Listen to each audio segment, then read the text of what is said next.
north, like we said, our nice, boring vanilla map that's been played to death. But in the top right, our very interesting blue Terran player, it is Dust Gaming's Alceister, and he is starting off with some fireworks. Ooh, but those fireworks, they will not go unnoticed, it seems like. However, the man who will be noticing them is in the bottom left, representing 440 Gaming. This is Zode. Zode. Yeah, these are the fireworks that are rattling your house as they explode overhead as that drone starts to pick away one of these SCVs. I'm not sure if Alceister is going to try and commit to this, or if he's just going to give up and go back home. Yeah, he's taking those SCVs off. He's going to go in, get a scout, and then just go back home and continue slightly behind, but normal play, looks like. Yeah, after something like that, you generally don't expect something hyper-aggressive coming out from the Terran.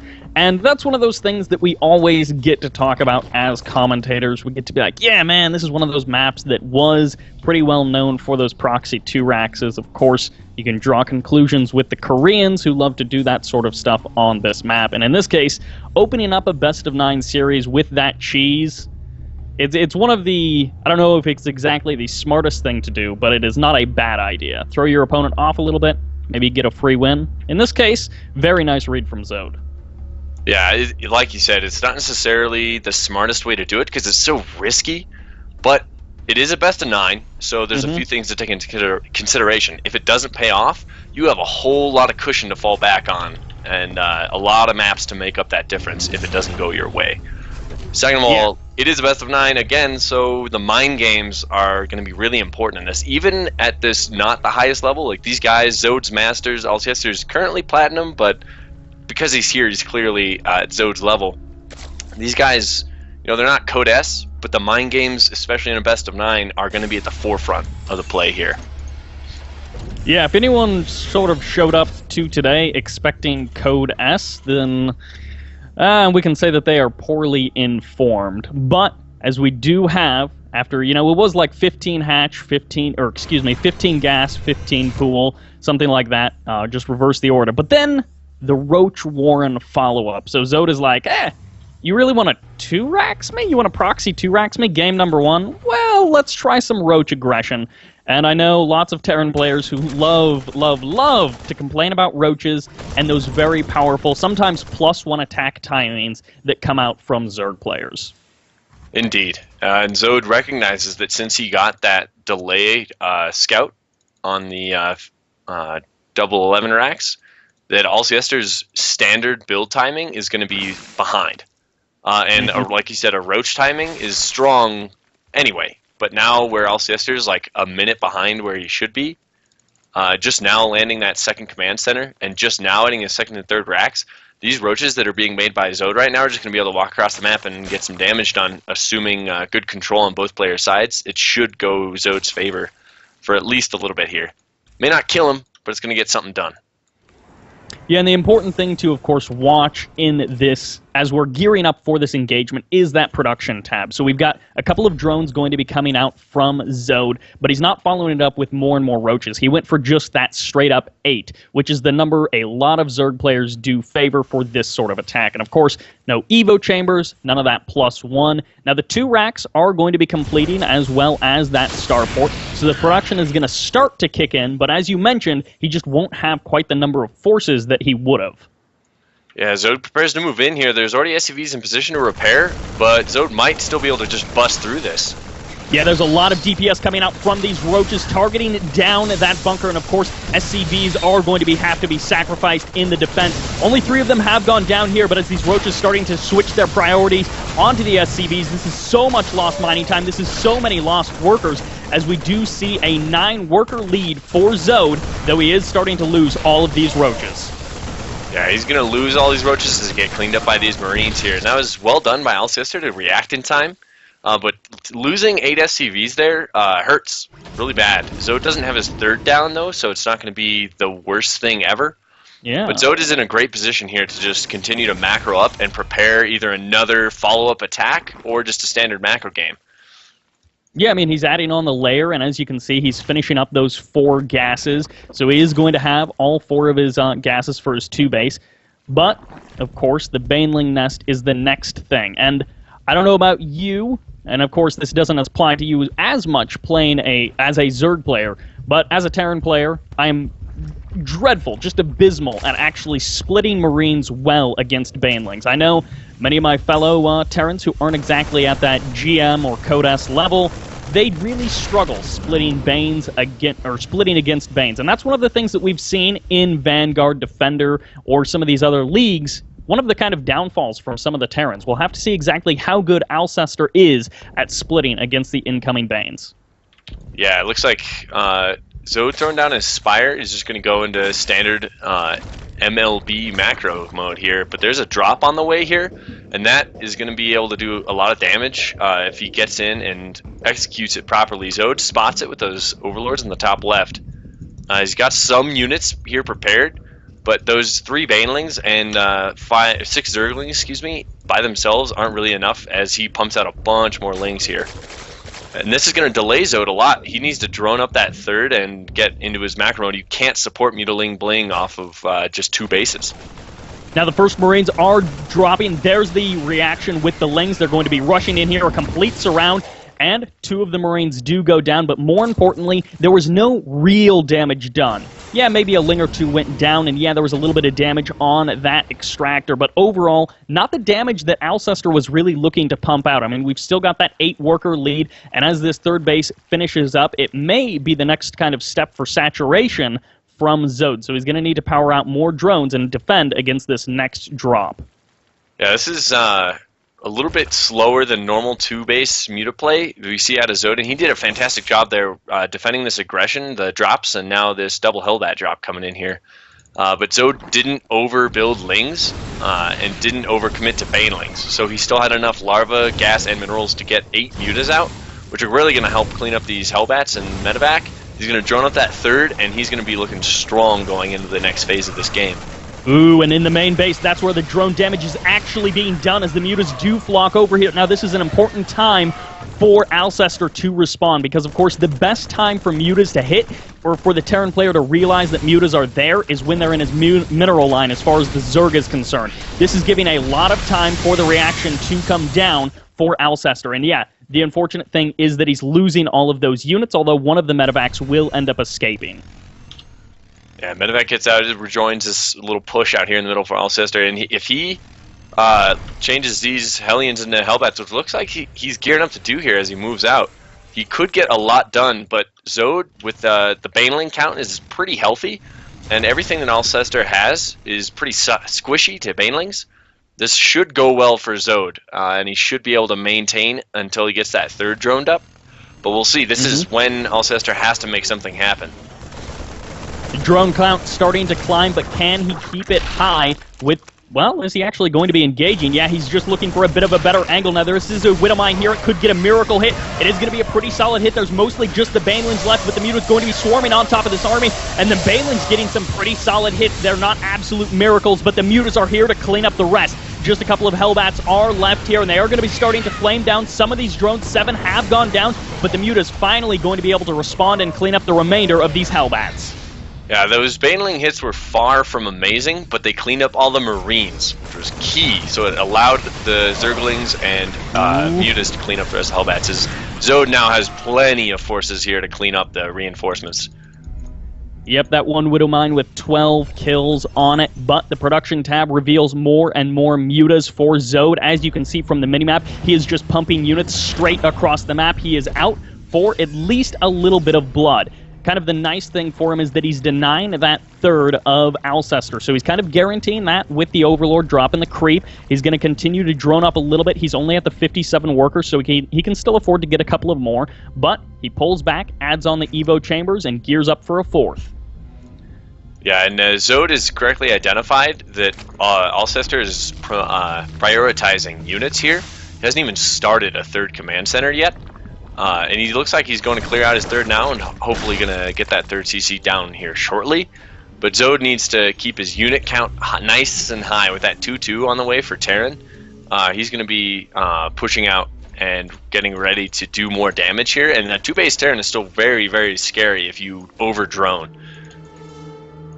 Yeah, I mean, there's definitely a lot of opportunities to do damage for our Terran player, and as you mentioned, the upgrades, they are going to be in favor of Alceister for quite some time. And then, of course, actually, let's hold that thought, as this is potentially going to be a big engagement. Zergling's going to be going for the surround. Of course, this is completely off creep, but it almost doesn't even matter because the Banelings still manage to get some connections. Although they don't crash completely forward, there's still a contingency of Marines, and of course, this bunker to fall back to.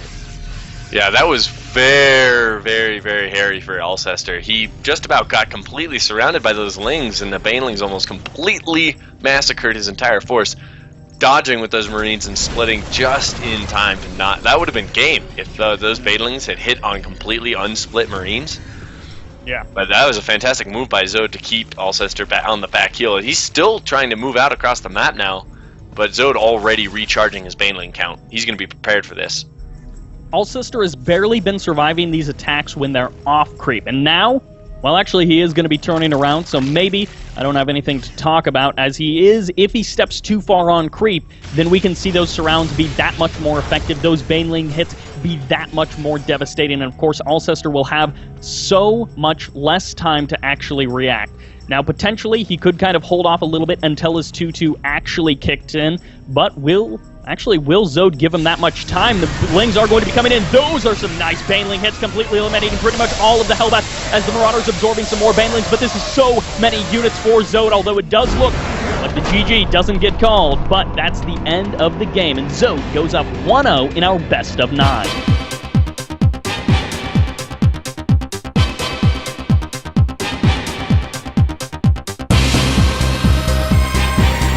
Welcome to Deadwing, ladies and gentlemen. In our northern position, our blue Terran player representing Dust Gaming, this is Alceister. And his opponent up 1-0 here in the bottom left of Deadwing. About as different a map as we can have from Overgrowth. It is 440 Gaming's Zode. Once again, going for that nice and early scout. Want to be nice and safe this game. Yeah, that respect for his opponent. I mean, he isn't playing Mara, he isn't playing Innovation, so it's not guaranteed that there's going to be a 2 racks on this map. But I mean, I can certainly see Zode being like, you know what, it's a best of 9. You are cheeky enough to go 2 proxy racks in a row. Yeah, that would be really, really extra super bold. I mean, that's like Doritos bold here. But Alceister just bringing the standard Terran, nice Reaper expand here. He's going to get off a nice scout and see what Zode's doing, where Zode goes hatch gas into pool. And looking standard right now, but this is something that you can transition into something wonky with. I'd love to see Zode going for a big Roach Baneling attack here. I think that'd be pretty strong in this map, especially since he played more standard style last game, throwing in the 2-base Muta, the fast Mutas last game a little bit as a reaction, I think, to Alceister. Yeah, and of course, with those Baneling busts comes the opportunity to, if your opponent walls off at his natural, there's a lot of space that they have to cover. There's a lot of angles that they have to be wary of. Now, we do have this first Reaper going to be moving on out, and of course, the Reaper is kind of one of those skill markers where in the top-level matches, we expect the Reaper to get in and try to get some damage done. And of course, the top-level Zergs pretty much never lose anything to it. But one of the things that I always like to see is how well does the Reaper do from the Terran player? Are they floating minerals while they're microing their Reaper? And similarly, how is the Zerg responding? So it kind of is one of those gauges you can use to see, okay, how exactly comfortable is my opponent? Are they having nerves? Are they shaking up a little bit? Am I allowed to get 2-3 drone kills? Because that can add up in a pretty big way. Yeah, absolutely, and that's the big difference. Is I think that what you point out here is that the Reaper either gets a lot done or nothing done at this level. I find either because the Zerg is just good enough, and we see the standard no damage, which looks like what's happening here with Alceister and Zode, or occasionally you see the Zerg just totally botch it and the Terran get away with some nasty kills. In some cases, that ends up working out really great, and then in some cases, you look over at the Terran, and they're just floating like 800 minerals, and you're like, oh, well, maybe that Reaper damage didn't do quite as much as he was hoping. In this case, I believe it's just the 1-1-1 going to be off of the 2 bases for our Terran player. He does have the bunkers being established at the front, but will this Reaper actually do any more damage? No, gets chased away by that Queen. Yeah, actually starts a second bunker at his natural, but then cancels it after he pumps in with that Reaper and sees there's nothing too crazy coming in. And Alceister transferring his add-ons for the factory and barracks now and finishing up that starport. Interested to see what he goes here. He could go Reactor into like Widowmine Hellion drops, or maybe a Tech Lab into Banshee. We'll see here. I mean, normally, as our observer just pointed out, the Armory comes a bit later in our Terran sort of play, unless they're planning something a little bit sneaky, a little bit devious. As 2 Hellions are on the way, it could end up being some sort of Hellbat play. We also do have the Pult Viking going to be brought out, and it probably will eventually chase away and scare down, potentially kill some of those Overlords. Yeah, this is actually a really early Armory. I wonder if he's going to try and go for like a +1 Hellbat timing. He's only got 2 Hellions out on the map right now. Most Hellbat timings, I feel like the ideal timing of your Armory is to finish right as your glob of Hellions is barreling down the Zerg's front. We'll see where he goes with this plan here. Yeah, actually going for a second Viking. Really wants to clean up those Overlords. He does not want any map presence here for the Zerg. Yeah, I mean, maybe he forgot. Maybe he thinks he's going to be playing up against Colossus, but we'll have to see how many Vikings he decides to pump out. We did for a moment there. I'm not sure if it was canceled. Have Hellbats on the production tab, and as our beautiful observer Saber was showing us, the rocks were brought down by our Zerg player. So he's like, there's not going to be any siege tank shenanigans on this map. Again, one of those things that we've seen come back from time to time now that Deadwing isn't actually in the map pool. Yeah, then as these 4 Hellbats get ready to move in, Zode prepares for that siege tank timing, but these 4 Hellbats might be able to get a decent amount done. Banelings are just now about to finish. Ooh, they get some really nice shots off on those Zerglings, cleaning everything completely up. 2 of the Hellbats split off to deal with 1 of the Queen. The Banelings not being quite the heroes that they need to be, although they do help the Queen deal with 2 of the Hellbats. More Hellions streaming their way across the map, and just as they arrive, they can transform and beef up these Hellbat numbers even further. And of course, if Zode ends up holding this off, but loses all of his production in terms of the Queens, then that can be damage in its own right. Yeah, these Vikings are actually cleaning up so many Overlords that Zode found himself more than 1 Overlord down in supply. So he's had to reprioritize an Overlord production. He barely cleans that up with Zerglings. But that got a little sketchy there for Zode. There's a lot more damage than you would have liked to take, I think. For sure. I mean, only 2 of the drones were lost. 17 Zerglings ended up going down, 2 Queens, and then, of course, the 3 Overlords, as you mentioned. Now, a couple more Hellions may end up getting caught out in the middle of the map, but this is a gutsy Viking all the way down in Zode's main, and this does kind of act as a bit of a distraction clause from the main, which is where the drop is heading in for Alceister. He does have a couple of Marines inside of that medevac.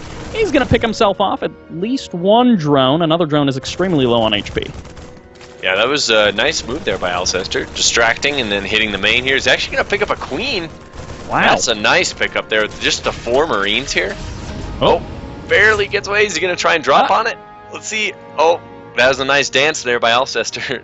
But Zode denies here, juking his Zerglings around. He is going to head over to the 4th, and as long as he's paying attention, he shouldn't lose too many of these Marines. Oh, never mind. He just kind of pieces out there, leaves 2 of his Marines to die. The others will be able to escape. Now, +1/+1, finishing up for our Zerg player. Not quite finished for our Terran player. So not that often do you see the Zerg actually have a pretty big window as far as the upgrades go. But in this case, that's what we're seeing out of Zode. Maybe not great creep spread, but he's probably going to start to get that rocking to complement his kind of lead that he has. Yeah, I think that's actually the biggest thing that Alceister has accomplished this game, is denying the creep spread. Zode's creep queens have been out of position now. He's got plenty of energy to be creep spreading, but he just kind of got thrown off and hasn't been taking care of it. His creep should be out to like the center of the map now, and like this force by Alceister should already be moving onto creep and already threatened by all these Zerglings and Banelings. But Zode's creep spread is way behind, and that is absolutely crucial to this mid-game plan here, especially since his Spire is just now starting, and he needs to depend on only Zerglings and Banelings to defend this heavy aggression that's going to be headed his way now.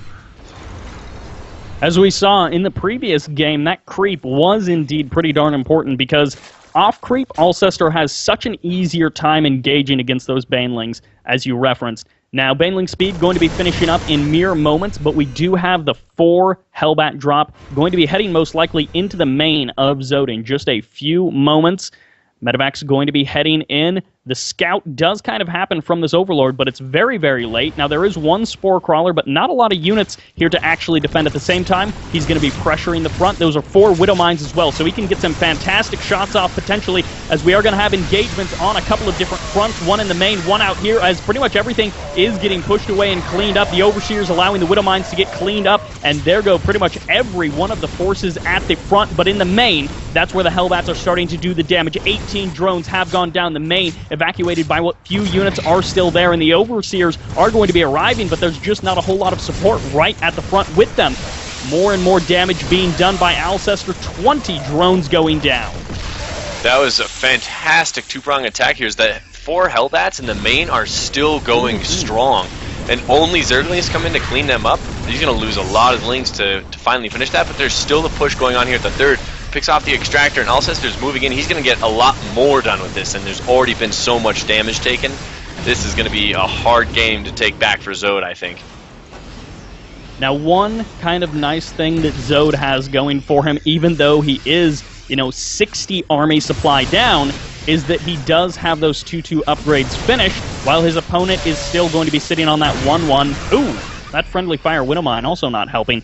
But his opponent, Alceister, going to be sitting on that 1-1 for his bio with 2-2 not even beginning. So that'll help Zode to kind of hold off, but man, 60 army supply advantage for our Terran.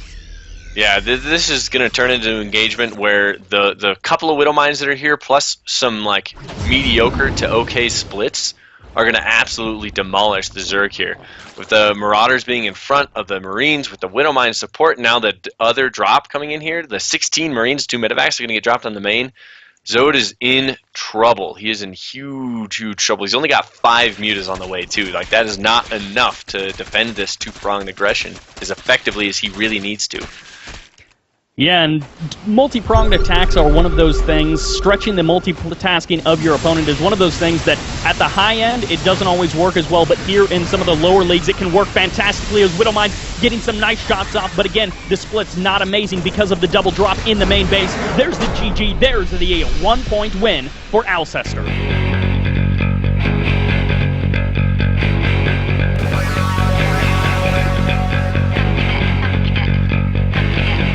Catalina, map number 3, we're all tied up 1-1. And over on the left side in the 9 o'clock position, it is our blue evil Terran getting ready to cheese the Zerg player. It's Dust Gaming's Alceister. While in the about 1 o'clock position from 440 Gaming, this is Zode. And he is about to get cheesed. And of course, Catalina, 3-player spawn, so it's not quite as crazy as if you were trying to do this on a, 4-player map where all spawns are possible, something like Inferno Pools or, basically any of the 4-player Legacy of the Void maps. But we do have the quote-unquote honorable 15 hatch and then something like 15 or 16 gas and pool from Zode. So, it's not like he's going, actually, I guess he spotted this. Yeah, he sees the lack of barracks and supply at home for the Terran, so he pulls these 4 drones to get the earliest engagement possible. But Zode actually went hatch gas pool again, which is the greediest opening Zergs do besides 3 hatch before pool. And Zode will be in trouble here for another minute. His spawning pool is pretty slow, getting it about 70-80 minerals behind, which normally isn't that big of a deal, but in this situation when you're up against 11-11 double marine pressure with SCV pull included, I mean, Oh this my. is deluxe collector's edition Terran cheese here, and Zode's going to have a lot to handle.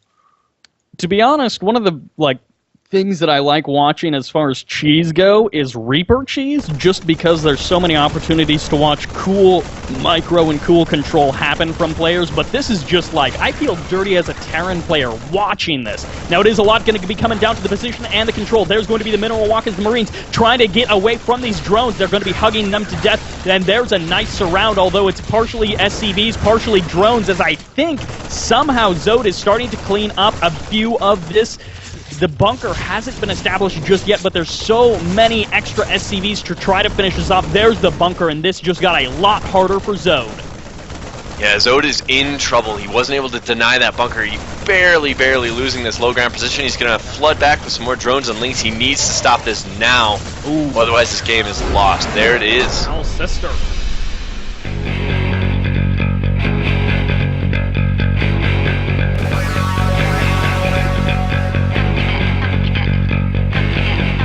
That nice healthy break here, and we're back. This is map number 4, right? Yeah, 4. I can do math. And we're Never on Bonnie screen. Reacher Station, and this is our blue Terran here. Dust Gaming's Alceister currently in the lead 2-1. Indeed, but in the south we do have our very respectful Zerg. He is purple. He's from 440 Gaming. This is Zode. Zode. It's honestly one of my favorite usernames I've run into in the ASL. It's so, like, the one syllable is great, and it's nice. The Z Zerg alliteration feels good to me also. Yeah. I like it a lot. Not that Alceister is a bad name. Alceister, if you're ever watching these VODs, don't hate your name. I just like Zode's way more. So almost comparatively, you do hate his name. I mean, yeah, but like an 8 out of 10 is worse than a 10 out of 10. Bottom line. Exactly. That is indeed how these comparisons work. Now, in between games, you guys watching at home didn't get to see it. You didn't get to see the in-game chat, but Alceister was throwing down the mind games, if you will, although it was quite silly. But he was saying he's going to cheese every game for the rest of the series. And Proxy Reaper would certainly be a cheese, but this is not Proxy in any way. So this is like, I guess, as far from a cheese that you can get without being like CC first. Yeah, other than like no rush 20 minutes, this is this is precisely in the middle of the metagame. Like, yeah. You have this, you have the racks, gasless, 1 racks expand, or CC first. Like, those are the 3 Terran openings that every Zerg has faced umpteen times on the ladder. Like, that's just what you do as Terran. And this is one of those, so definitely not a cheese. Interested to see what Alceister does with this reactor on the barracks, though. If he decides to pump out more Reapers and go for some heavier pressure, which is slightly less standard, or go straight into Marines. Yeah, we'll have to keep an eye on that. Now, for the current moment, 6 Lings were initially created. I believe he hasn't added on any more just yet, so he's going to be sticking with just the 6 for now. Some Zerg players do like to just go for the 4, but in this case, he's going to be comfortable with those 6, pushing the Reaper away. Quite nice. And as you were kind of alluding to, it was just the 1 Reaper. He's following it up with the reactor to Marines. And again, just pretty standard overall from both players. Yeah, Zode just going for the extra set of Lings is really helpful against a player who might be going for a slightly later aggression, not necessarily proxy, but if he goes for like that 2 Reapers with the reactor or something like that, having that little bit of extra Ling buffer is very, very, very helpful. But Alceister actually opening up really defensively. He's afraid of a bust coming, I think, his way with that bunker right behind the barracks. But clearly, from our perspective, we know that he's wrong. But you can't hardly hold that against him. Indeed. Now, he is going to be dropping down into that in-base naturally. He's going to be scouting that base. And technically, he did see a bit of creep over by, well, what is actually the 2nd base, but would normally be the 3rd. So I'm assuming that Alceister has connected the dots. However, he hasn't quite got a very good look at the gases. So one of the things that he would have probably liked to have known is exactly what the gases were. You know, did my opponent just pull off enough to get speed, as the Reaper ends up dying there? So he's going to be losing that scouting tool. But I mean, as a Terran, you always want to know, like, is it just speed, or is my opponent going to be mining a lot more gas for maybe a quick lair, banelings, whatever it may be? In this case, it will be those banelings. Yeah, I think Zode is actually gearing up for an attack here. This might just be kind of an all-in posturing in order to defend an all-in from the Terran, which is a fantastic way to react here as Alceister is throwing down that armory. So that is going to be where my bet lies. The Zode is getting this Baneling Nest nice and early with adding on that second gas earlier than is typical in order to prepare a nice, solid, meaty Zergling Baneling defense for the incoming Hellbat Marine medevac timing that's coming his way a little bit later than what we saw in Game 2. Yeah, I mean, we've got 12 more Lings on the way. Well, there were 12, but 8 of those are currently being morphed into Banelings. And if he's on top of his kind of Overlord spotting, which, you know, could be a little bit better, but reasonably he is a bit worried about losing more and more Overlords to those Marines, so he's keeping them at home. The kind of unfortunate part of that is he won't quite know where or when this attack is going to be hitting until pretty much it hits. I guess Zode is actually attacking his own hatchery. Yeah, a little bit of a misclick there, but Zode's creep spread has been nice and prioritized this game. He got those early queens out, and now he's going to be able to utilize those in the defense, as well as getting this nice creep spread. But actually, it looks like Alceister's just going to elevate her down into the third. That medevac, at least that's the way he's posturing right now. The Overlord's going to spot this, so I'm not sure exactly how effective this is going to be. Let's see what he goes and gets done with this. More drones transferring down towards that normal natural base, but enough reaction time. Ooh, Zode needs to make sure that he doesn't send too many of these drones down there. Hellions trying to make their way into the main base will be getting caught by those Zerglings actually, Baneling's going to be moving in towards that natural, and again, Hellbat's going to be almost completely cleaned up. This one queen will be able to deal with that last Hellbat, while at the main ramp, there is those Marines and the double medevacs going to be powering them through to the next stage of this engagement. Yeah, the reinforcement's already on the way from Alceister. These Marines getting a lot of work done here. Zergling's not engaging all together like they need to. The nice transfuse on the queen here to keep this force fighting. But this is going to get sketchy here for Zode. If he holds this off, he's going to be in great position, but he needs to make it through this phase of the game first. He can't lose too many drones either. Now there's the stutter step backwards as one Baneling does get a nice impact there. 2 of the Widowmines completely firing off on just so few units, allowing the remainder of the Zerglings to clean up the rest of the push from Alceister. Now, there was a pretty hefty supply block that happened there, but Zode had already got at least 20 Zerglings on the production tab, so he already had that next wave of reinforcements, and of course now he has to reproduce a high number of Overlords, and maybe this drop will be able to benefit from that, as this is going to be 4 Hellions on the right side.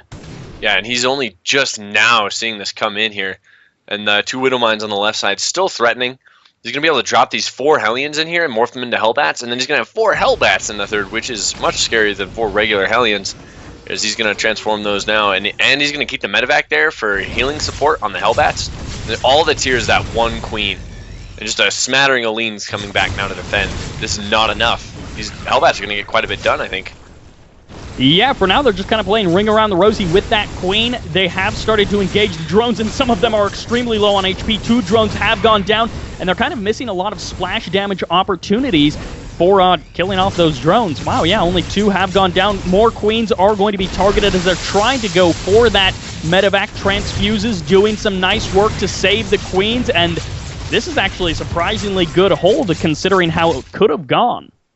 Yeah, that was, like you pointed out, a nice hold by Zode that denied a lot of damage, really, when it could have been a lot worse. Alceister missed a few tiny micro opportunities in order to do a lot more damage. Yeah. And actually didn't get that much damage done at the third either. 2 Widowmines firing off could have done a lot more damage than just those 5 drones. Yeah, so far Alceister's, he has gotten some damage done, but not game-ending by any stretch of the imagination here. Zode is still on a nice, healthy drone count, up at 54. He's going to want to skyrocket a little bit higher than that here in the next few minutes. But once he gets his mutas out on the map, kind of delaying the Terran, keeping the Terran on his heels a little bit, he'll be a lot safer to drone and take a fourth and move into the next phase of this game here. Yeah, that is a scary amount of Widow Mines over at the third of Alceister. He's starting to drop those mules, and everybody loves to talk about the mule hammer that is possible with that triple CC, but wow, that is an army of missile turrets currently going down. Alceister's probably lost games to large flocks of mutas coming into that exposed natural expansion. But in this case, he's saying, no way, I'm going to build myself 60 million missile turrets. Yeah, this is a little bit of an overreaction, but it's the kind of thing where if you know your own game plan well enough to say, I can sacrifice the mineral income and the SCV mining time to overbuild missile turrets in order to be more aggressive and healthy in other parts of the map. We see that, like, that's the only part of the base, his whole base, that he's really building any turrets in, other than the far left side. The response from Zode on the right side, shutting down that drop nearly impeccably, but there's, well, double medevacs on the left side. It looks like Marauders are going to be the contained of at least one of those drops. A couple of Widow Mines in the other drop going to be dropped over at that third base. Marauders dealing with the Lings, and, well, 2 of the Widow Mines fire off. 7 drones killed. Nice and respectable, starting to drop that drone count down that much further, but still, Alceister is actually in the worker lead as Zode losing just too many workers there, and are these Widow Mines actually going to burrow? They're actually giving a lot of time for Zode to respond. Ooh, yeah, the sloppy Widow Mine control in the main there, that was completely undefended when those got dropped. They could have picked up even more drone kills. Yeah, this is really rare to see the Terran in the worker lead here. Again, yeah, one of those things that we don't see very often. There's the additional supply going to be coming in for Alceister. He's starting what looks like it could be a parade push. And with the very healthy amount of Widow Mines that he's packing in, this is one of those things that Zergs love to write posts on Reddit about. Look at these incredibly dumb Widow Mines and all the damage they did with this parade push. Yeah, this is going to be a very difficult next couple minutes for Zode here. He doesn't have enough units and map presence to do a bunch of counterattacking, which is how you want to buy time. And with this double drop coming in on the right side and the main push going to hammer down through the fourth here, Zode is not on a high enough drone count yet, just now getting back up to 70. He needs to be pushing like a max supply here to be able to fight this army here. And he's actually down in army count, and this push is starting now. By the time this finishes, we might just be seeing a GG. This is going to be a hard few minutes for Zode, like I said. He's trying to split his units up a little bit here to go for the absolute maximum surround. Widow Mine's going to be getting some nice shots off, and keep in mind there's a drop in the natural as well going on at the same time. Now Terran does have a 2-2 upgrade lead over our Zerg. There are 0 upgrades on the docket for our Zerg players, so we have to keep that in mind as these engagements unfold. Now in the natural expansion, I guess not a whole lot ended up happening with that double drop, but really the threat at the front still remained. Baneley's going to be rolling in here, and it looks like the Widow Mines are on cooldown, which means they won't be able to assist in this next series of engagements.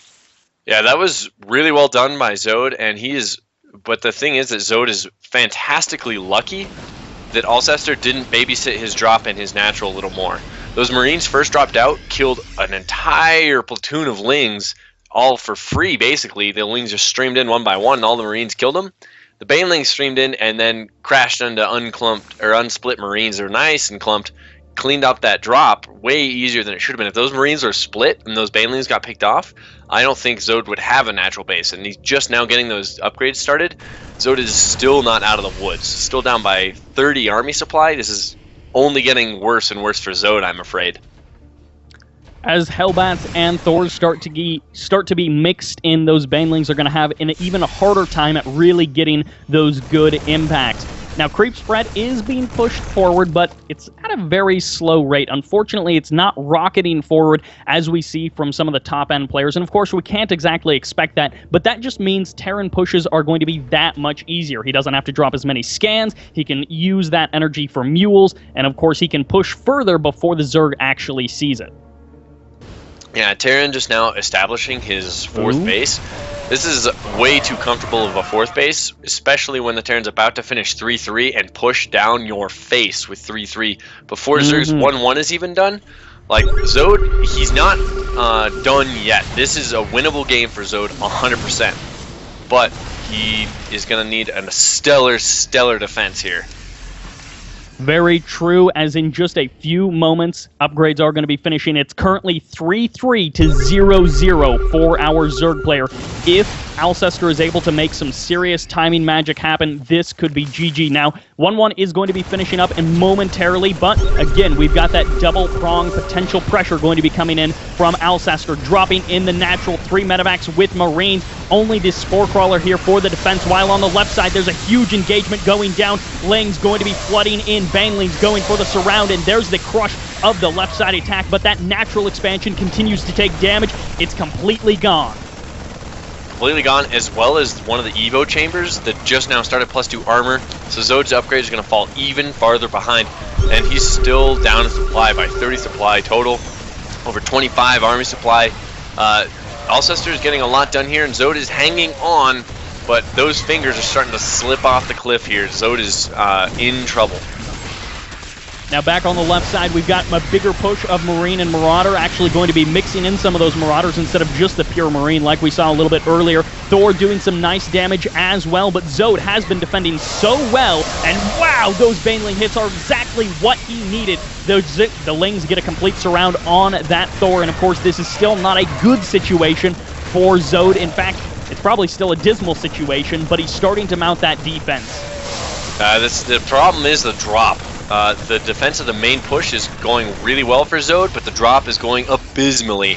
His natural is completely in fog of war now. That's not what you want to see as Zerg. As these Marines continue to do more damage in the main, this is it. Wow.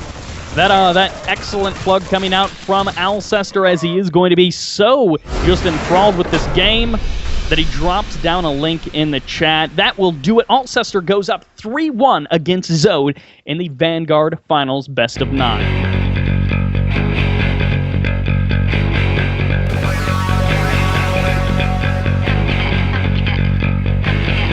Gentlemen, to Secret Spring, one of the tipping points of this series. On the left side, our blue Terran player from Dust Gaming, this is Alceister. Alceister, indeed, with all the momentum. And his opponent on the right side of Secret Spring, 440 Gaming, is wondering if he's ready for the new meta. It's a purple Zerg Zode. This Alceister welcomes us into 2015, apparently, with his brand new TVZ. We'll see. This strategy might be groundbreaking, guys. We might indeed see this in Code S in a matter of weeks. We'll see. Yeah. Every time someone says something like, ugh, new meta, it's usually in a joking form. I honestly want to see something that's absolutely out of this world. Oh, Reaper Expand. That is something that is insane. I've never seen that before. I mean, yeah, if this was 2012 and the Reaper didn't have the grenade attack anymore all of a sudden because the HOTS beta just got launched, like, whoa! But, I mean, Alceister, I don't know what you're talking about yet, man. Let's see, Zode, just going for fast speed and a hatch, playing nice and safe. See what... Which, certainly we can't fault Zode for that, given how Alceister has been playing, but yeah, there's nothing that really screams new meta. Nope. So far, it's actually exactly the same build as last game. Which it worked out fantastically in that previous game. And you yourself mentioned that you have some dislikes about playing out macro games on this map, so I'm actually kind of surprised that we're seeing that sort of play from both of our guys. Yeah, for right now, it looks macro. I think Alceister is going to turn that macro on its head here in a few minutes, just like last game, and just turn that into a big push with Marine, Hellbat, and Medevac, which is a nice position to like take it into an actual macro game like we saw last game. But Zode, not sure about his mid-game plan here yet. He's put back on gas, so he's going to throw down the Baneling Nest here soon. Not sure if he's going to add that second gas like he did again in the last game. That worked out pretty well for him in defending that main initial pressure, rather. So we'll see. We'll see. Zode's, the impetus is on him here to do something game winning. Oh, there's the Roach Warren. Thank you, Zode. That's what I want to see, baby. That's what I want to see. Some heavy Roach use could very well do some serious damage, as again we saw in game number 1. But, as you mentioned, it's like almost literally the exact same everything coming out from Alceister as some of the previous games. Dropping down that bunker at the front. And I mean, hey, you know what? You got one bunker. Why not add on a second bunker just to make sure you're extra safe? Reactored Marines going to be coming out 2 at a time, but there's our lair coming in from Zode, and this lair, it's in the natural. He's going to be hiding it away just a little bit there, hoping it's a little bit safer from the, well, the terrors of the Terran. Yeah, and Zode looks like he's just going to hit with Roach Speed and Banelings, probably. That's my guess. I don't know for sure. There's a few different ways you can play this out. But, yeah, Alceister is scouting that the drones were put back in the gas there when he had his Reaper alive. That, he's afraid of some all-in hitting like now, which is why he gets that second bunker. From our perspective, we can know that Zode's going to be hitting here probably closer to the 8:39-minute mark rather than immediately. But Alceister is setting himself up for a nice defense, prioritizing Widow Mines over Hellions, which Widow Mines aren't ideal against the Roaches, but they're a lot better than Hellions are. So we'll see. Oh, actually, Alceister going to put his starport on the reactor first. Oh man, this is gonna be weird. He might just die to Zode's attack here. Let's see. And Zode actually not going for Roaches, going for Mutas. Yeah, exactly. That's the thing, is he gets the Roach Warren, and then he's like, I'm gonna add on 10 more drones. So he's just pumping out a lot of drones. He is going to be going in for the scout with the Overlord, trying to see as much as he can. As you mentioned, oh, actually, that's going to be a supply blocking Overlord, and one is just now starting a couple of moments ago, so that's going to stick around for a little while. There's the Baneling Nest being added on. You mentioned the defensive posture from Alceister. As we're seeing, he's got like the double wall-off going on, a nice spread of Widow Mines as well. He was certainly expecting a lot of pressure. Didn't really receive it, but he does have that third CC going to be on the way. And that's actually adds on the armory as well. So he is not, giving up completely on a macro game. Yeah, it looks like just going for, I don't know, some sort of like mass Viking with upgrades style. I feel weird calling that a style. I mean, it's obviously going to like a mech play, adding on that next factory. However, like with that early starport on the reactor, that's not something I'm used to seeing here. I'm really interested to see where this goes and if it develops into a new meta or if Alceister just falls flat in his face to the early mutas. Because right now, the early mutas are going to be plenty of for the Vikings to handle. And the Vikings are in the opposite corners of the map right now. So 8 mutas flying across the map are going to be able to do a lot of damage, assuming they don't fly straight through these Widow Mines. There is a nice clump of Widow Mines. They're just waiting for some receptive Zerg units. Even the siege tank being added on. 2 more being pumped out as well. So, yeah, Alceister was certainly expecting something. Probably wasn't expecting mutas. He hasn't actually scouted much into the main base or the natural of his opponent. So he doesn't technically have vision of that. There's going to be the scan. It won't actually reveal the the Spire, excuse me. But now the Mutalisks is going to be flocking into the natural of Alceister. They're going to be going for the SCVs pretty much immediately. There's a pretty nice reaction time overall, but there's just not a whole lot of units here for the defense. Yeah, Alceister only has 9 Marines with 3 Vikings here to defend this, and that's enough to push this away, but he's going to be under threat of Muta harass for a while here, as Alceister lulls at the Mutas flying in. Zode needs to be prepared for this really dangerous +1 mech push that's going to head across the map. Not sure if Alceister's just going to posture really defensively and try and take a 3rd and 4th, or just go for like a 2-base like mech all in. Those are very uncommon for mech. Like you usually see like a Hellbat or a Thor timing, something like that. Not necessarily like this tank Viking Widow Mine shenanigans that Alceister has planned. We'll see, though. It's very strange indeed. Yeah, its Secret Spring is not guaranteeing weird, wonky games, but we see them more often on Secret Spring, or at least we did when it was in the map pool. We saw those weird, strange games, and this is certainly turning into that, at least from the Terran perspective. The 2 additional hatches going to be added on for our Zerg player. Oh, Mutas are going to be engaging a bit with the Marines, dancing a little bit too long in the range of their weapons, but the other important thing to note is that the rocks in the middle have both been knocked down. So if there is a big mech push, with the proper scouting, Zode will have quite a bit of time to react.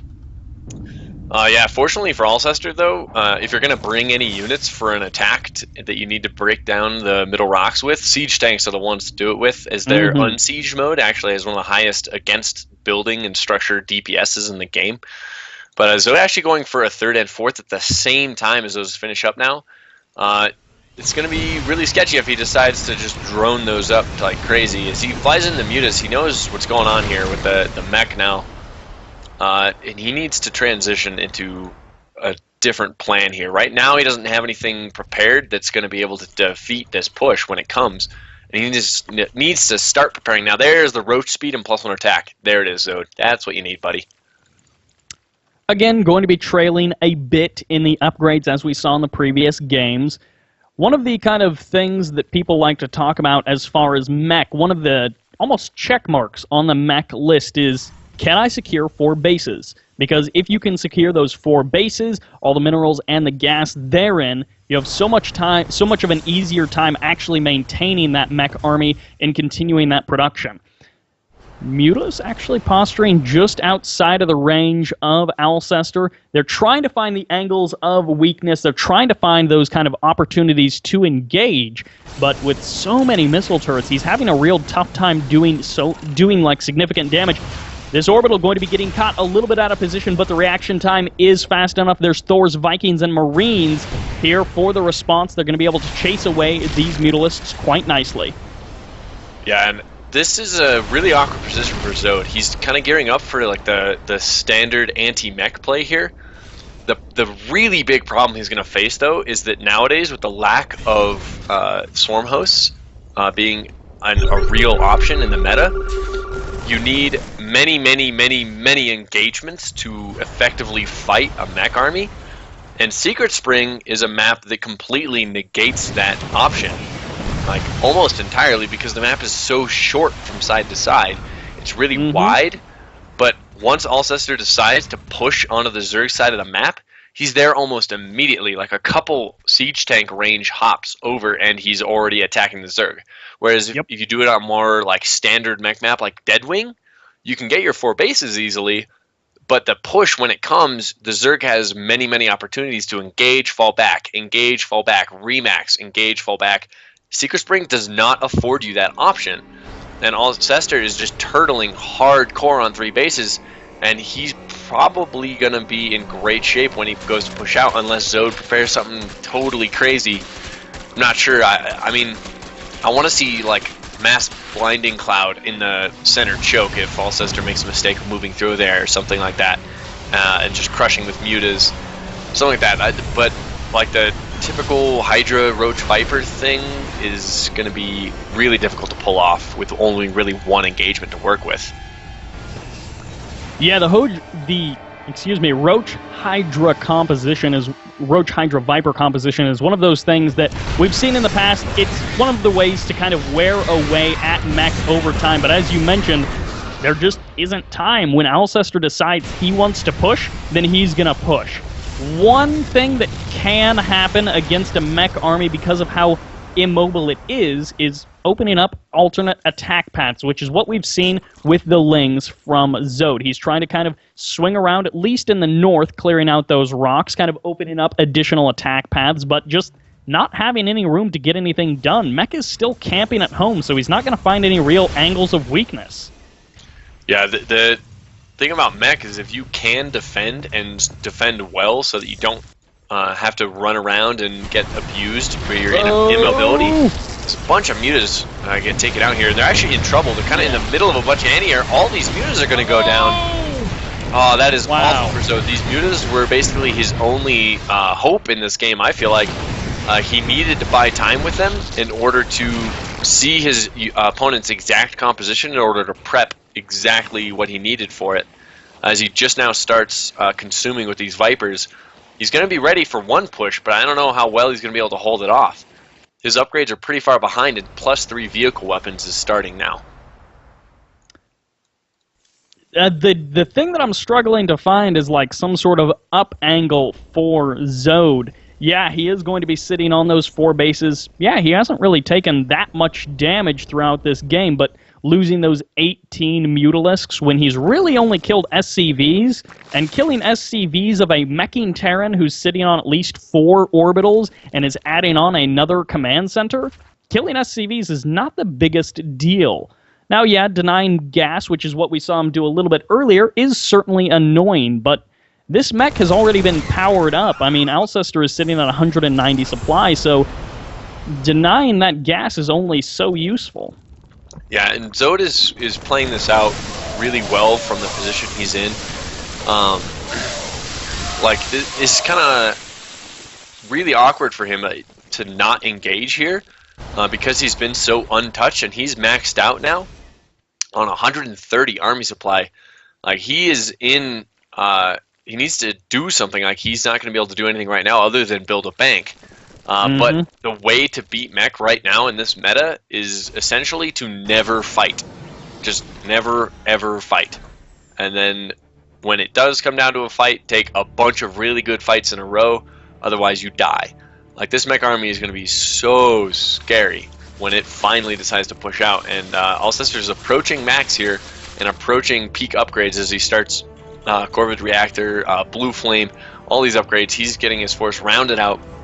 When it's rounded out, it's going to be a wrecking ball that's going to come on the Zode side of the map and be a real problem. I think one of the few things that we're actually not seeing out of Alceister is going to be that fusion core. Lots of Terran players in this sort of situation do like to start mixing in the battle cruisers as they're approaching this sort of place. Roach is going to be poking in here, but they're going to have a hard time really doing any significant damage. Again, trying to find the angles of weakness, but this is a well-fed Terran player who isn't going to have too much trouble securing additional bases as this game goes on. He's been turtling so hard, he hasn't taken any real damage. The closest advantage that we could really call out for Zode is going to be in those upgrades. I mean, he does have the +3/+3 going to be entering into the fray very soon against just the +3 attack of his opponent.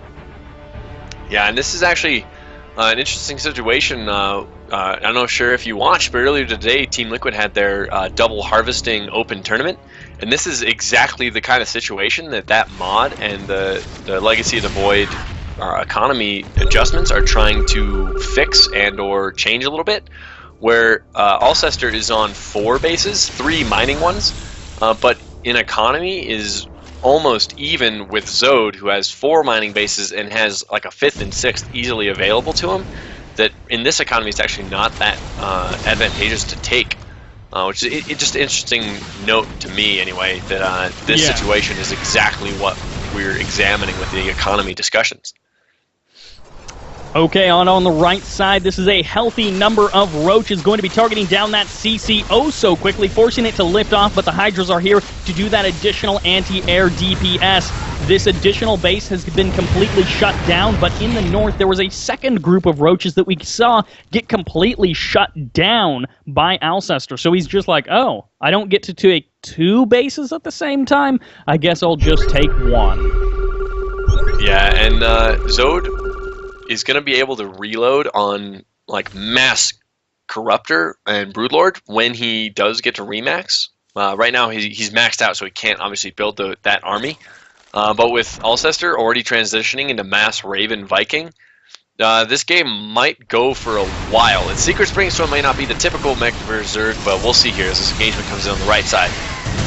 A couple of Seeker missiles going to be going down as this Roach Hydra Force starts to tear through a lot of the Terran forces until those Seeker missiles impact. We do have a second Spire going to be coming down. I'm assuming that's not a misclick. I'm assuming that's for the double upgrades. As you mentioned, he may be looking to go into a Corruptor Broodlord combo, and the air upgrades are going to be very beneficial for that. More tanks, Vikings, and Ravens on the way.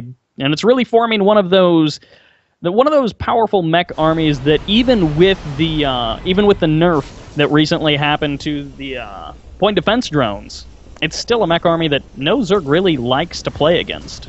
Yeah, and this is the situation that the Swarm hosts filled for Zerg, that void.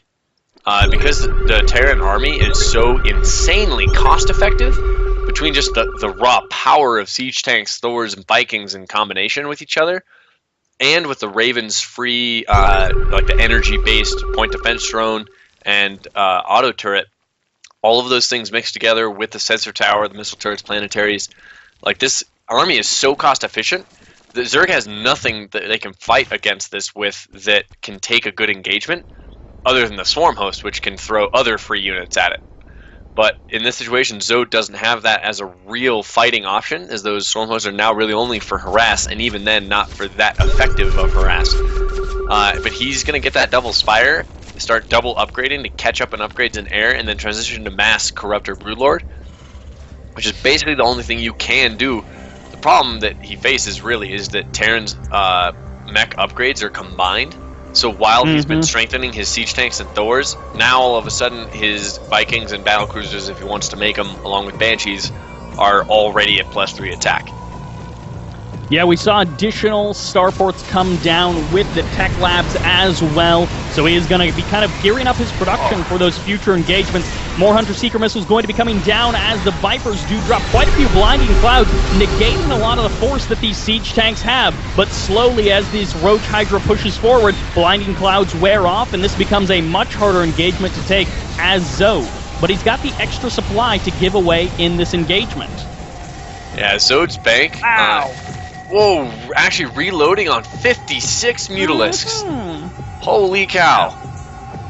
He actually got Alceister to use up almost all of his Raven energy. There's not very many Widow Mines out, and only a smattering of Thors. Actually, the one Thor on the map. So besides the missile turrets and a couple Ravens, these Mutas are going to be able to get a lot done. I really, really like this. I was not expecting this, and Alceister, Zode hopes, was not expecting it either. We have 56 Mutalisks out on the map. That is, of course, what the bank was for, as you mentioned. And right now, that sensor tower is beeping up with just a huge number of dots. Here come the, just crazy numbers of Mutas, slaughtering basically everything in their path. But Hunter-Seeker Missile is going to be making short work of many of the Mutas. GG! And Alceister will be taking the game with the mass slaughter of those Zerg air units.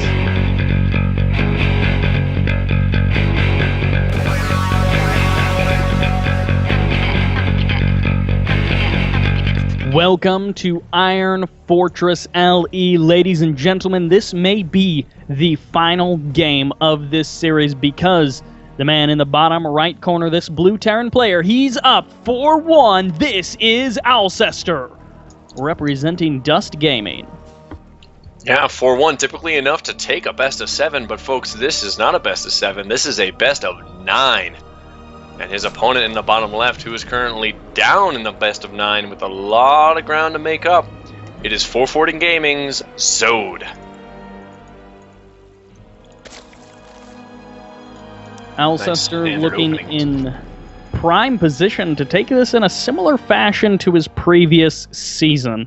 As we mentioned, he is the returning reigning champ, and he won previous season against, I believe, Cold Flame 5-1. So it could be very much a repeat of the same score. That's what it's looking like. And so far this game, we're not seeing anything that's going to change that. The last 4 games have been Alceister in control the whole time.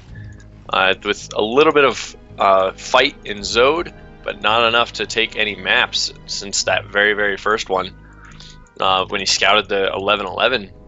Zode just opening another standard hatch gas pool. Macro opening. See what he goes in from here. We haven't seen an all-in from Zode yet. Really would like to see something out of him like that. Just really fast pressure. Some roaches and banelings, or just full-on 1-1 roach timing would be really great, I think. Especially since Alceister's favored Hellions and Hellbats. We'll see, though. Certainly one of those things that we would like to see Zode mix it up with. As we mentioned, it's a best of 9, so we get to talk about all of the cheese opportunities, but the cheese has been more coming out from Alceister in this series, not really coming out from Zode. And sometimes, if your macro style isn't working, hopefully you've got other builds, you've got other styles that you've already practiced, because certainly when it's match point, you don't want to be taking a risk and be like, I'm going to try this build that I've never practiced. That's not the situation you want to be in. And certainly that's not what we're seeing out of Alceister, or excuse me, out of Zode, which is maybe a little bit disappointing. Reaper poking in, trying to do that bit of damage. Nice control thus far from both players, not letting their units die needlessly. Yeah, it's fantastic control. Zode very nearly caught that Reaper a couple times, but Alceister on top of it as he moves down that Reaper right on top of that Zerg logo. And Zode hoping this is going to turn into a home field advantage for him. He needs it in this series. So he's just droning up. There's the early Roach Warren. Hopefully this is for a really early Roach attack. That's what I'm hoping for, but I'm worried it's just a defensive one. We have seen the defensive Roach Warren be the choice for Zode in some of the previous games. In one of the games, I don't remember exactly which one, he did go for that Roach Warren and then pretty much immediately went into a Muta-based play after that. So, nice catch of the Reaper. Will shut that down. Cancels the Roach Warren, goes immediately into the lair, and 10 drones. The mind games, they begin. That was so sick. Start? That was so sick. Oh, Zode, that was the coolest thing I've seen this whole series. That was so beautiful. He's prepping the bunkers in the front. Alceister is cowering in his base. It's wonderful, and he's going to have mutas coming into his base faster than normal here, and hopefully Zode can get a lot done with those. Yeah, he adds on those 3 gases. It's going to be the fast mutas. And I'm personally hoping for, like, in the order of 30 SCV kills from these mutas, but we'll see what we get. 30 SCV kills would be very, very nice. We've got the starting of almost a complete double wall-off from Alceister, so he's really preparing for that. Some sort of frontal, ground-based assault. Roaches would be the expectation. There's a Banshee with Cloak, and actually the immediate Spore Crawler throwdown from Zode will be the nice counter to this.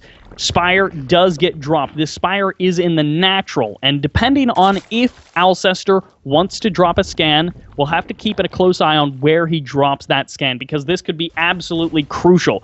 One thing we do need to mention is no engineering bay from Alceister, not yet at least. Yeah, just totally skipping it in favor of getting the Banshee out a little bit faster.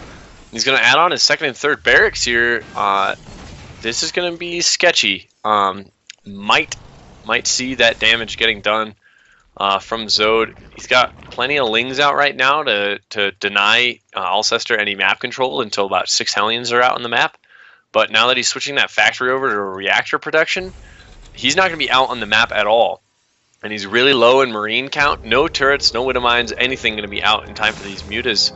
At least that's Zode's hope. Let's see here. The Banshee is headed across right now. But denied by Queens, Zode is in fantastic position to see if he can take this game back. Engineering Bay is about a quarter or a third of the way done for Alceister. And as you mentioned, he was kind of gearing up for that big Roach attack. And the fact that it hasn't hit as we're cruising towards the 9.5, the 10-minute mark, something has to be going through his head. Mutas are powerful. Mutas, well, 2 or 3 base Muta is a strong sort of play that you can go for. So I would expect that it's going to be in Alceister's mind, but the engineering bay has finished up, and he's adding on 2 additional racks, going to be rounding out his 5 racks before his 3rd CC, but no missile turrets. Yeah, no missile turrets on the way yet, and there's already 4 mutas on the way now. Probably going to go up to 6 before he attacks. But the Banshees don't really get much done for Alceister, and he's going to be in a good position for Zode to do a lot of damage. So as he flies in and he's on top of the production. On top of the production, gets 2 early Marine kills. Starts to kind of... He really needs to decide what he wants to kill, because every time that he switches targets, every time that he decides to not attack something is another moment that Alceister has to respond. Now, he swung in there with just the first 5 mutas. He did have the 4 more on the production tab, so I believe there's 9 out in total right now, with 4 more on the way, but so far he hasn't quite... Oh, there's a hole in that wall. That is not a secure wall at all. Lings get in, and this is the next step of this attack, but the Marines able to clear out pretty much the Lings with almost no trouble at all. Yeah, that was a nice expenditure of those Lings, picking up that bunker. It's going to weaken his front, but Zode doesn't really have the larva and economy to reload in a way for that to be really effective. So for right now, it's still all about the mutas. That muta count is climbing up to 12 now, and that the missile turrets are going down now. His Alceister's anti-air defense structure is almost completely tight around his base now, and Zode is in decent position still, but not nearly as well as he hoped he'd be. He does have 58 drones as he's moving towards that 3-base full saturation. 4 more mutas on the tab, but as you mentioned, he was probably looking for 10, 15, 20 SCV kills with his surprise muta switch. And just to kind of recap, there have been 4 SCVs that have gone down throughout the course of this game. So not exactly the numbers he was hoping for. No, not at all. He's going to be able to deny drops with these mutas, though. That's the main benefit of doing this, and not in a way that kills the Terran, is you deny that like 10 to 13 minute drop harass, which becomes the Terran's main form of effective aggression in the mid-game. By having those really, really fast mutas, the Terran doesn't really have that as an option unless they're totally bullheaded and then they just lose their drops. So for right now, Alceister is kind of stuck on his side of the map, actually going for tanks over Widow Mines. They're an interesting decision here, especially with the heavy muta count. If Zode handles this properly with the tanks over the Widow Mines, which by prioritizing these speed banes, he will be able to, especially if he can catch these tanks on siege as they're moving out right now. In the north, that's where the army is gathering for Zode. A lot of this is going to be coming down to positional play. Alceister sieging up his tanks nice and early is going to have opportunities to get some nice shots off. Will the splitting be good? Well, it's maybe good enough as the mutas swing in, trying to split themselves to avoid any potential splash damage. But as you mentioned, there's no real Widowmine numbers here. It's just those siege tanks, and this attack has been completely thwarted as Alceister pushes it back and gears up for an assault. Yeah, I feel like it would have been better for Zode there to just hang back and wait for Terran to come into him. His creep spread is very, very lacking this game, and I'm worried that Zode is already on the ropes here after throwing away all those banelings for not too many Marines. That's a nice connection there, but this push is going to stay strong here for a while, and Zode's muta count is dwindling hard now, down to 4 mutas. I mean, that's the kind of winning point for Alceister, is if he can eliminate those mutas, he takes away so much of the strength of the army with good Banshees, well, with good Banshee control, good tank placement, and proper siege timings. Alceister is going to have a very strong offensive front. He pushes up towards the 3rd. This is, of course, a crucial base for Zerg to maintain and stay ahead of. Banelings, well, one does roll in, and of course keep in mind that Alceister is stepping onto creep. He doesn't have that many units, but his army supply still dwarfs that of the Zerg. Here's the big push in as the mutas trying to find an angle, but there is a Thor here, there's mutas, and GG, well played, Grazio comes down as Alceister will be your Vanguard League champion. Congratulations to Alceister, taking another championship 5-1. Well, very well played by him all series long. Certainly a deserved championship. He certainly was the stronger player in this series. Going to be taking home, I believe, $50, $25 over that of second place, so that's kind of the difference that they were fighting for. But again, a very nice series overall.